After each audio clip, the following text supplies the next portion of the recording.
Kami pelajar kelas 5 Alpha dari SMK Subang akan menerangkan bab 5 bahan kimia untuk pengguna di bawah topik bahan tambah makanan. So, let's go!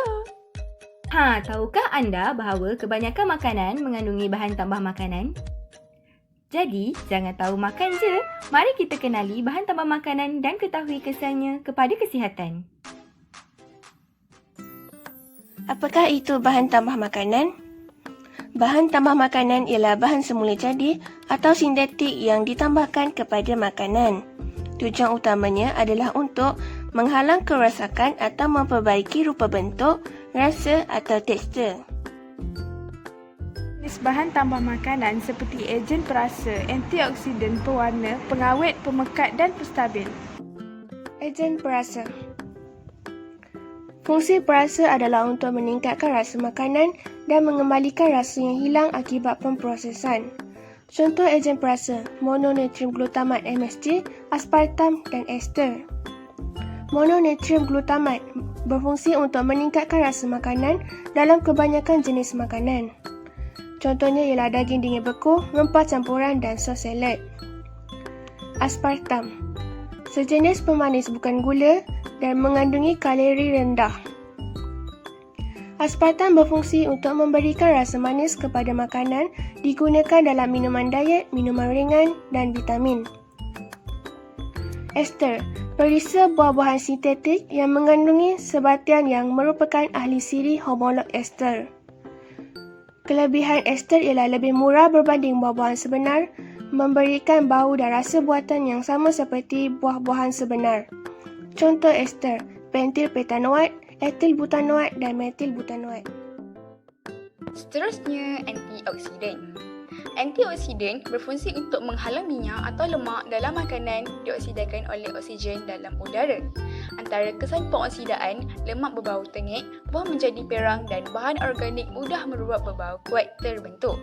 Bahan antioksidan pula seperti natrium citrate, asid sitrik dan asid ascorbic yang digunakan dalam pembuatan kek, margarin, biskut, sausage, makanan bergoreng dan jus. Kelebihan antioksidan dapat menjamin kualiti makanan dan makanan boleh tahan lebih lama.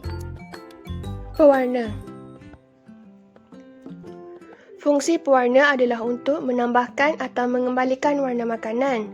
Tujuannya adalah untuk meningkatkan tarikan visual dan memenuhi jangkaan pengguna. Pewarna makanan yang pertama ialah buatan, terbagi pada pewarna azo, contohnya merah, jingga dan kuning. Kemudian pewarna trifenol, contohnya biru dan hijau. Pewarna makanan yang kedua ialah semula jadi, iaitu hijau daripada sawi, kuning daripada kunyit dan merah daripada beri.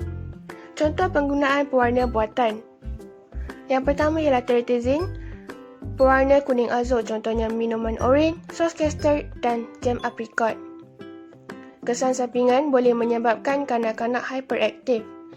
Yang kedua ialah FCF biru marak. Pewarna trifenol biru boleh digunakan dalam manisan, agar-agar, sirap dan minuman. FCF biru marak boleh dicampurkan dengan teretizin untuk menghasilkan warna hijau. Pengawet. Fungsi pengawet menambah baik makanan dari aspek rasa, kualiti dan jangka hayat. Jenis pengawet dan fungsinya: asid benzoat, mengawet sos; natrium benzoat, mengawet makanan bertin; natrium nitrat, mengekalkan warna daging; sulfur dioksida, mengelakkan jus rosak; natrium sulfat pula mengekalkan warna sayur. Kesan sampingan bahan pengawet: kanser perut, sistem saraf terjejas, perut merengsa, asma dan alergik. Next, pemekat. Pemekat berperanan untuk memekatkan cair dalam makanan dengan menyerap dan mengurangkan cair dalam makanan untuk mendapatkan tekstur yang lebih pekat dan likat. Bahan pemekat seperti gam akasia digunakan dalam gula-gula getah, manakala pektin dan gelatin digunakan dalam jam, jeli, gadih dan krim keju. Makanan yang menggunakan pemekat mudah disimpan dan dikendalikan, kelihatan lebih menarik, rasa dan tekstur yang lebih baik. Penstabil.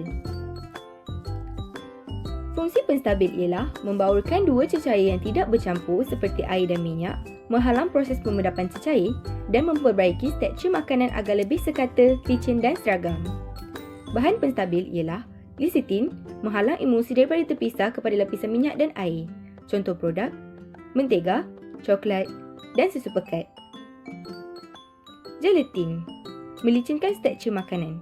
Contoh produk, jeli, candy jelly dan sausage. Kesan bahan tambah makanan kepada kesihatan. Punca-puncanya disebabkan oleh kesan sampingan sesuatu bahan tambah makanan dan pengambilan bahan tambah makanan secara berlebihan. Contoh bahan dan kesannya, natrium nitrit menyebabkan kanser, natrium benzoat menyebabkan gangguan saraf dan alergi, MSG menyebabkan sakit kepala, sesak nafas dan muntah, manakala pewarna azo menyebabkan kanak-kanak menjadi hyperaktif, asma dan ruam. Bagaimana untuk mengatasi? Bahan tambah makanan yang diambil hendaklah diuji dan dijamin selamat sebelum digunakan. Kemudian kawal kuantiti pengambilan. Dan yang paling penting, amal pemakanan yang seimbang. Ini dapat mengelakkan obesiti, gastrik, masalah neurological.